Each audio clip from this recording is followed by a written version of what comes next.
Buenos días jóvenes. Continuamos con el desarrollo del capítulo 5, ¿verdad? En la última fase. Y continuamos con el soborno. Nos dice, la existencia del soborno como un hecho de la vida en los mercados mundiales no cambiará porque el Congreso de Estados Unidos lo condena. Los pagos de soborno se consideran un gasto empresarial deducible en muchos países europeos. De acuerdo con un cálculo, el precio anual de pagos ilegales realizados únicamente por empresas alemanas excede los 5.000 millones de dólares. Aún así, cada vez más empresas globales adoptan códigos de conducta diseñados para reducir las actividades ilegales. Además, en mayo de 1997, la OCDE adoptó una norma formal contra el soborno al redactar una convención internacional obligatoria que establece como delito que una empresa que licita un contrato soborne a funcionarios extranjeros. La Convención contra el Soborno de la OCDE, conocida oficialmente como la Convention on Combating Bribery of Foreign Public Officials in International Business Transactions, Convención sobre el combate al soborno de funcionarios públicos extranjeros en transacciones comerciales internacionales, entró en vigor en 1999. La OCDE también trabaja en menos escala para crear las llamadas islas de integridad. Su meta es lograr transparencia a nivel de un acuerdo individual en el que todos los participantes se comprometen a no sobornar. A pesar del progreso logrado hasta la fecha sobre el nuevo acuerdo, los observadores de la industria han expresado varias inquietudes acerca del tratado propuesto. En primer lugar, es poco claro si se ejecutará el cumplimiento de la nueva ley con el mismo rigor en todas partes y si no ocurre así, ¿qué sanciones se impondrán? En segundo lugar, el tratado contiene brechas jurídicas como la disposición de que los contratos de negocios pueden vincularse a proyectos de asistencia pública como la construcción de hospitales. En tercer lugar, hay una discrepancia en cuanto a lo que es un pago normal o anormal. Por último, será necesario llegar a una definición útil de lo que es un funcionario público. Cuando las empresas operan en el extranjero sin limitaciones legales de su país de origen, se enfrentan a una variedad de opciones sobre la ética de la empresa. En un extremo, pueden mantener la ética de su país de origen a nivel mundial sin ningún ajuste o adaptación en absoluto en la práctica local. En el otro extremo, pueden abandonar cualquier intento por mantener la ética de la empresa y adaptarla por completo a las condiciones y circunstancias locales, según la perciban los directivos de la empresa en cada entorno local. Entre estos extremos, un enfoque que las empresas pueden seleccionar es utilizar diversos grados de extensión de la ética del país de origen. Por otro lado, pueden adaptarse en diversos grados a las costumbres y prácticas locales.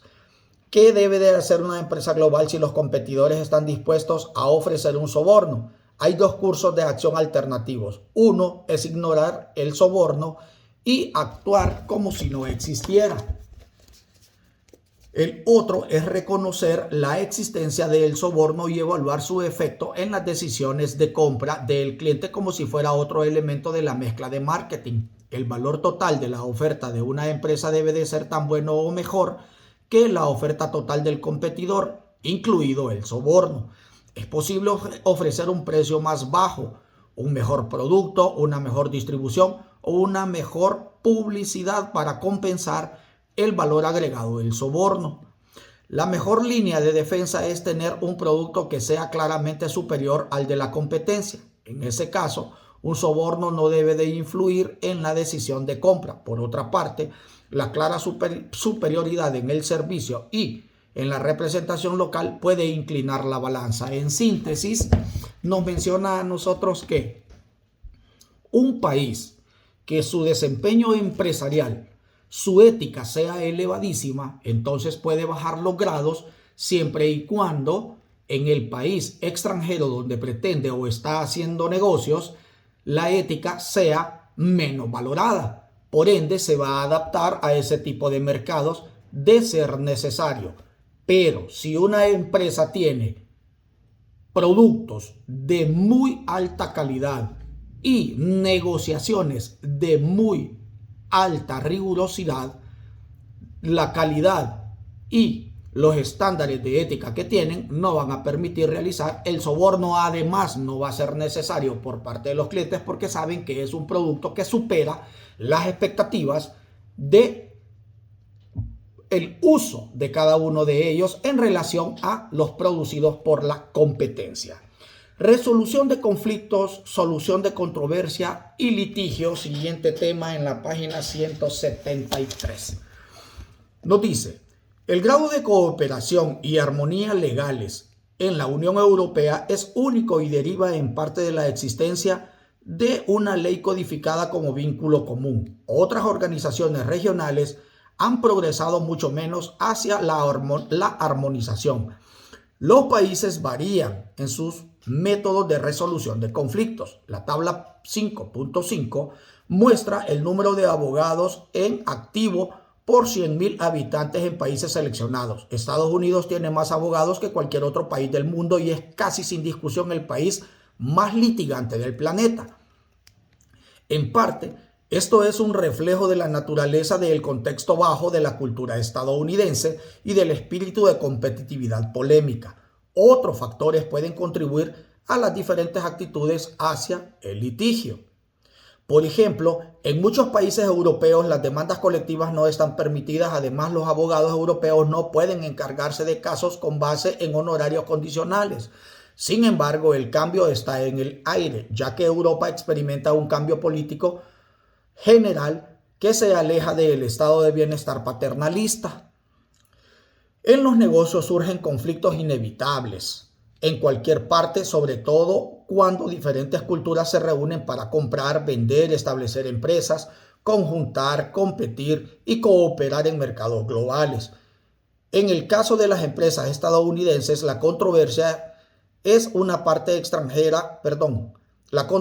con una parte extranjera se resuelve con frecuencia en la jurisdicción del país de origen. El problema puede litigarse en Estados Unidos, donde se podría decir que la empresa y sus abogados disfrutan la ventaja de jugar como local. No obstante, el litigio en los tribunales extranjeros se vuelve mucho más complejo debido en parte a las diferencias del idioma, los sistemas legales, la moneda, así como a las costumbres y patrones de negocio tradicionales. Además, surgen problemas debido a las diferencias en los procedimientos relacionados con el descubrimiento.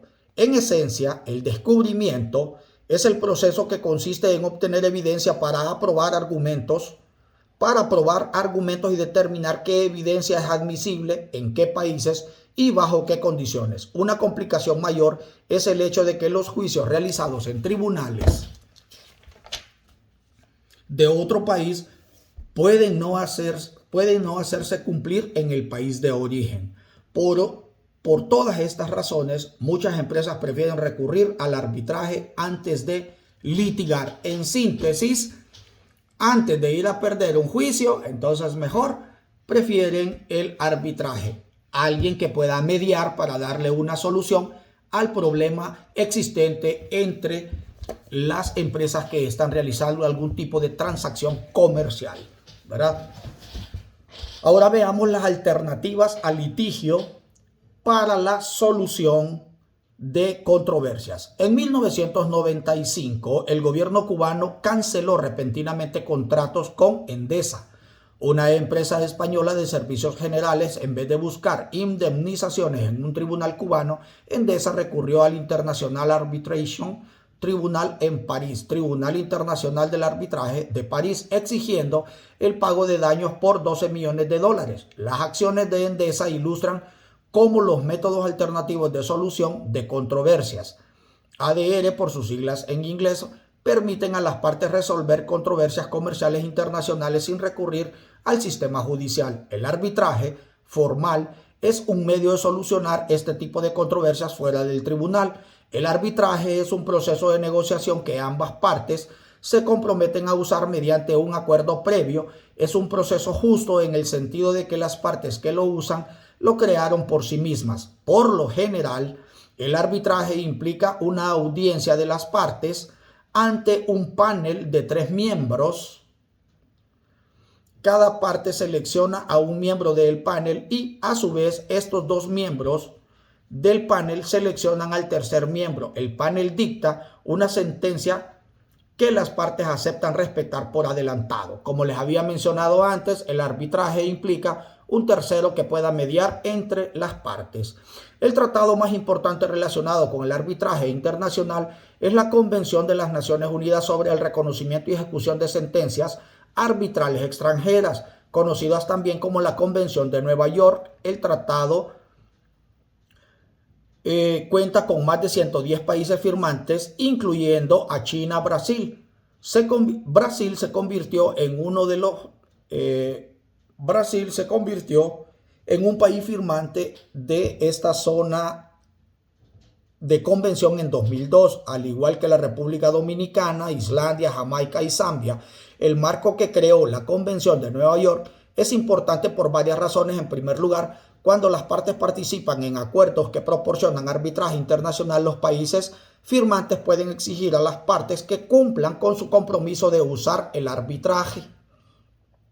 En segundo lugar, después de que se llevó a cabo el arbitraje y de que los árbitros dictaron una sentencia, los países firmantes reconocen la sentencia y ejecutan su cumplimiento. En tercer lugar, los países firmantes aceptan que hay razones limitadas para apelar las decisiones del arbitraje. Las razones aceptadas son diferentes de las apelaciones típicas permitidas en un tribunal judicial. En síntesis, una vez que los miembros del arbitraje generan un dictamen, se respeta y se ejecuta. Algunas empresas y abogados inexpertos en la práctica del arbitraje comercial internacional abordan las cláusulas del arbitraje de un contrato como otra cláusula más. Los términos de cada contrato son diferentes y por lo tanto no hay 2 cláusulas de arbitraje iguales. Por ejemplo, considere el caso de un contrato entre una empresa estadounidense y otra japonesa. Si las partes recurren al arbitraje, ¿dónde se llevará a cabo? La parte estadounidense se rehusará a ir a Japón. Por otro lado, la parte japonesa no deseará arbitrar en Estados Unidos.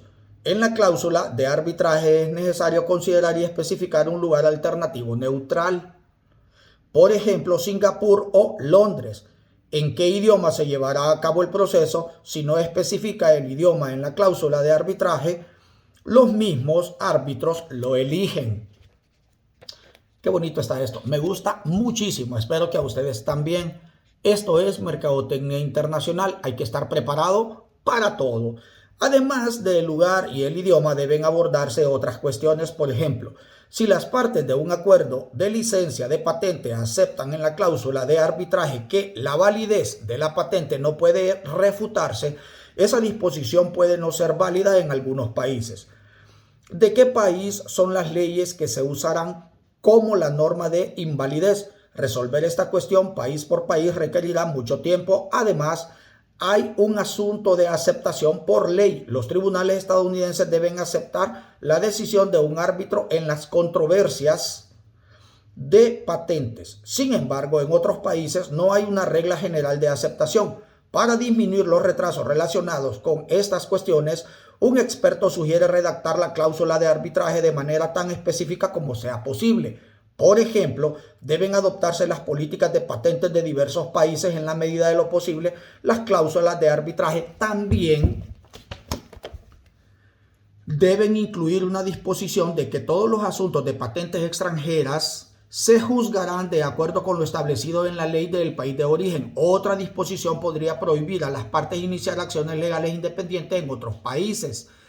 La meta es ayudar al tribunal de arbitraje a centrarse en las intenciones expresadas de las partes. Muy bien explicado definitivamente. Una vez que el arbitraje ha tomado la decisión, vuelvo y les repito, debe de ser aceptado, pero también debe de dejarse bien claro en qué idioma, en qué lugar o en qué país neutral se llevará a cabo el arbitraje y con qué ley se va a dilucidar el problema, si con la ley local del país anfitrión o con la ley del país neutral. Durante décadas el arbitraje comercial ha sido promovido a través de la International Court of Arbitration, Corte Internacional de Arbitraje de la International Chamber of Commerce, Cámara Internacional del Comercio, con sede en París. La ICC modernizó recientemente algunas de sus reglas más antiguas. No obstante, como es una organización muy reconocida, tiene muchos casos rezagados. En general, la ICC o la Cámara del Comercio se ha ganado la reputación de ser más lenta, costosa y engorrosa que algunas alternativas, puesto que la participación de Estados Unidos en el comercio mundial creció con rapidez durante el periodo posterior a la Segunda Guerra Mundial. La American Arbitration Association, Asociación Americana de la Asociación Americana de Arbitraje, también adquirió reconocimiento como una institución eficaz para resolver controversias. En 1992, la AAA afirmó un acuerdo de cooperación con el Beijing Conciliation Center, Centro de Conciliación de Beijing, en China. Cada año, la AAA usa la mediación para ayudar a resolver miles de controversias. La AAA ha establecido acuerdos de cooperación con la ICC, con la Cámara de Comercio. En un caso reciente, Toys R Us fue la parte perdedora en una controversia presentada ante la AAA. Los orígenes de la controversia se remontan a un acuerdo de licencia de 1982 entre la tienda minorista de juguetes y Al-Ghanim Son. Con respecto a las tiendas de juguetes en el Medio Oriente, la AAA dictaminó que Toys R Us debía pagar una sentencia de arbitraje de $55 millones. O sea, para que vean ustedes, esa resolución se dio por sentada y ahí no hay forma de refutarla.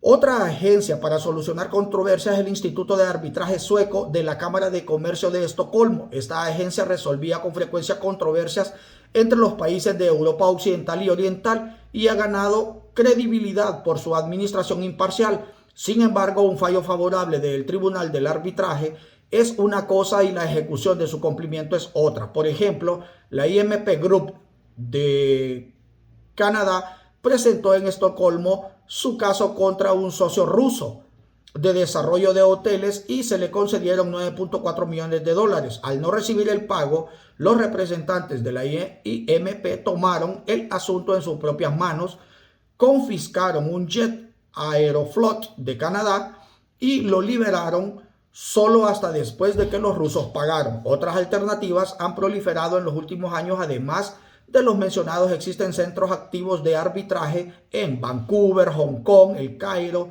Kuala Lumpur, Singapur, Buenos Aires, Bogotá y la Ciudad de México. En Nueva York se estableció el World Arbitration Institute, que sería el Instituto de Arbitraje Mundial. En el Reino Unido, The Advisory Conciliation and Arbitration Service, el servicio de consulta y conciliación y arbitraje, ha tenido mucho éxito en la resolución de controversias industriales internacionales. En síntesis, jóvenes, hay quienes protegen pues a nivel del mundo el registro, la creación, el registro y la tenencia de las patentes, ¿verdad? Posterior a ello, miramos el entorno regulador. El entorno regulador del marketing global consiste en diversas agencias gubernamentales y no gubernamentales que ejecutan el cumplimiento de las leyes o establecen directrices para conducir negocios. Estas agencias reguladoras abordan una amplia gama de cuestiones de marketing como control de precios, valuación de las importaciones y exportaciones, prácticas comerciales, etiquetado, regulaciones de alimentos y fármacos, condiciones de empleo, contrato colectivo, contenido publicitario y prácticas competitivas, como se señaló en The Wall Street Journal. El entorno regulador, pero nos menciona a continuación. Las regulaciones de cada país reflejan y refuerzan su tipo de capitalismo: predatorio en Estados Unidos, paternal en Alemania y protegido en Japón. y sus valores sociales. Es más fácil abrir una empresa en Estados Unidos que en Alemania, porque los alemanes valoran el consenso social más que la toma de riesgos. Pero es más difícil contratar personal porque los estadounidenses se preocupan más por las demandas de discriminación. Es más fácil importar ropa infantil en Estados Unidos que en Japón, porque los burócratas japoneses defienden una mezcolanza de restricciones de importación. Pero es más difícil abrir sucursales bancarias en Estados Unidos porque los estadounidenses defienden demasiado las prerrogativas estatales. En síntesis, cada uno tiene sus propias culturas, sus propias políticas y sus propias formas de hacer negocio. La mayoría de los países, la influencia de las agencias reguladoras es generalizada, por lo que es esencial comprender cómo operan para proteger los intereses comerciales y promover nuevos programas. Los directivos de muchas empresas globales se dan cuenta de las necesidades de contratar cabilderos para que representen sus intereses e influyan en la dirección del proceso regulador. Por ejemplo, a principios de la década de 1990, McDonald's, Nike y Toyota no tenían un representante en Bruselas. En la actualidad, cada una de las empresas tiene varias personas que representan sus intereses ante la Comisión Europea. Los bufetes de abogados y las empresas consultoras estadounidenses también han aumentado en gran medida su presencia en Bruselas, en un esfuerzo por comprender mejor las políticas de la Unión Europea y tener acceso a sus legisladores. Han contratado a funcionarios de la Unión Europea en total, y hay actualmente alrededor de 15.000 cabilderos en Bruselas que representan a cerca de 1.400 empresas y organizaciones no lucrativas en todo el mundo. Para que ustedes se fijen entonces que, les vuelvo a repetir, debemos estar nosotros al tanto de las políticas, de las leyes y de la cultura de cada uno de los países en los cuales nosotros pretendemos hacer negocio. Organizaciones económicas regionales organizaciones económicas regionales, el ejemplo de la Unión Europea. Ya estamos por finalizar este capítulo, jóvenes, gracias a Dios. La importancia general de las organizaciones regionales como la Organización Mundial del Comercio y la Unión Europea se analizó en el capítulo 3. No obstante, los aspectos legales son importantes y se mencionarán brevemente aquí. El Tratado de Roma estableció la CE, precursora de la Unión Europea. El tratado creó un marco institucional en el que un consejo, el Consejo de Ministros, actúa como el principal órgano de toma de decisiones en el que cada país miembro tiene representación directa. Las otras tres instituciones importantes de la comunidad son la Comisión Europea, que es el brazo ejecutivo de la Unión Europea, el Parlamento Europeo, que es el órgano legislativo, y la Corte Europea de Justicia. Vamos a darle un poquito más y después ustedes ahí ya prácticamente en esta página 177, en la 178, un poquitito y termina. Por ende, ahí ya les quedaría a ustedes, si Dios así lo permite. Dice: la Ley Única Europea de 1987 enmendó el Tratado de Roma y proporcionó un fuerte impulso a la creación de un mercado común a partir del 1 de enero de 1993, aunque el objetivo no se cumplió en su totalidad desde el punto de vista técnico. Casi todos los Estados miembros implementaron alrededor del 85% de las nuevas recomendaciones en la ley nacional en la fecha prevista, dando lugar a una gran armonización. Un órgano relativamente nuevo conocido como Consejo Europeo, una entidad distinta al Consejo de Ministros, se incorporó de manera formal a la estructura institucional de la Comisión Europea por medio del artículo 2 de la ley de 1987, integrado por los jefes del Estado miembro más el presidente de la Comisión. El papel del Consejo Europeo es definir las directrices políticas generales para la Unión y proporcionar dirección sobre asuntos relacionados con la integración, como la Unión Monetaria. Los gobiernos de Europa Central y Oriental que esperan unirse igualan en la actualidad sus leyes con las de la Unión Europea. Por tanto, el Consejo Europeo dio un paso más para tener una coherencia o ser la base fundamental para el desempeño y desarrollo comercial dentro de la Unión Europea. Jóvenes, es un gusto haber conversado con ustedes el día de hoy. Este es el capítulo 5. Próximamente les estaré enviando videos del capítulo número 6. Sean felices, Dios les bendiga. Estamos en contacto.